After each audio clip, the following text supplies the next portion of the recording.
Information architecture வந்து ரொம்ப ரொம்ப பெக்குலியரான ஒரு விஷயம்னு நான் சொல்லுவேன். பிகாஸ் ஒரு வெப் அப்ளிகேஷனோ, இல்ல ஒரு மொபைல் அப்ளிகேஷனோ நீங்க டிசைன் பண்ணும்பொழுது, நீங்க பண்ணக்கூடிய அந்த இன்ஃபர்மேஷன் ஆர்க்கிடெக்சர பேஸ் பண்ணி தான் சக்சஸ் அண்ட் ஃபெயிலியர் மெட்ரிக்ஸுமே அடங்கியிருக்கு. பிகாஸ் நீங்க பண்ற ஐஏ கரெக்ட்டா ஒர்க் ஆகல அப்டின்னா, சக்சஸ் ரேட் வந்து ரொம்ப கம்மியா இருக்கும். உங்களுக்கு ஈஸியா புரியிற மாரி ஒரு சின்ன எக்ஸாம்பிள் சொல்றேன்.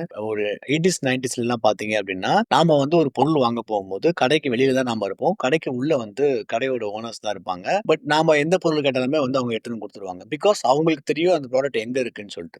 அப்போலாம் வந்து நம்மள அவங்க அண்டர்ஸ்டாண்ட் பண்ண வேண்டிய வேலையே இருக்காது. அதனால தான் நான் சொல்றேன். இதே வந்து ஒரு இப்போ 90ஸ்லலாம் பார்த்தீங்கன்னா, ஒரு அப்ளிகேஷனோ, இல்ல ஒரு வெப் அப்ளிகேஷனோ பார்த்தீங்கன்னா, நம்மளால வந்து ஒரு ஈஸியா ஒரு விஷயத்த தேடி கண்டுபிடிக்கவே முடியாது. பிகாஸ் அது எல்லாமே வந்து அவங்க கண்ட்ரோல்ல இருக்கும். ஒரு பிசினஸ் இருக்காங்கன்னா, அவங்களுக்கு தகுந்தா மாரி தான் அந்த ஒரு ஆர்க்கிடெக்சர் கிரியேட் பண்ணியிருப்பாங்க. பட் இப்போ அப்படி கிடையாது. இப்போ வந்து எப்படின்னா, சூப்பர் மார்க்கெட்குள்ள நான் உள்ள போய் தேடும் பொழுது, எனக்கு தேவையான ஒரு ப்ராடக்ட் வந்து எனக்கு எங்க இருக்கும்னு எனக்கு தெரியுதுல்ல. இது இங்க தானே இருக்கணும். இது இங்க இல்லாம வேற எங்கேயோ கொண்டு வச்சிருந்தீங்கன்னா, எனக்கு எப்படி தெரியும்ன்ற ஒரு கொஸ்டின்ஸ் வருதுல்ல. இதே தான் ஐஏவிலயும். ஐஏவுமே வந்து ஒரு நேவிகேஷன் ஃப்ளோவ எந்த அளவுக்கு நீங்க ஸ்ட்ரக்சர்டா கொண்டு போறீங்க. அந்த ஸ்ட்ரக்சர் வந்து ரொம்ப ஹைப்போதீசிஸ ரேண்டமா கொண்டு வைக்காம, ஒரு நேவிகேஷன்ல பேமெண்ட் இருக்குன்னா, பேமெண்ட் ரிலேட்டடான விஷயங்கள் எல்லாமே வந்து எந்த இடத்துல வைக்கணும். எதனால, எப்போ அந்த யூசர்ஸ்க்கு அது தேவைப்படும் அப்படின்றத பேஸ் பண்ணி தான் இந்த விஷயங்கள் ஒர்க் ஆகும்.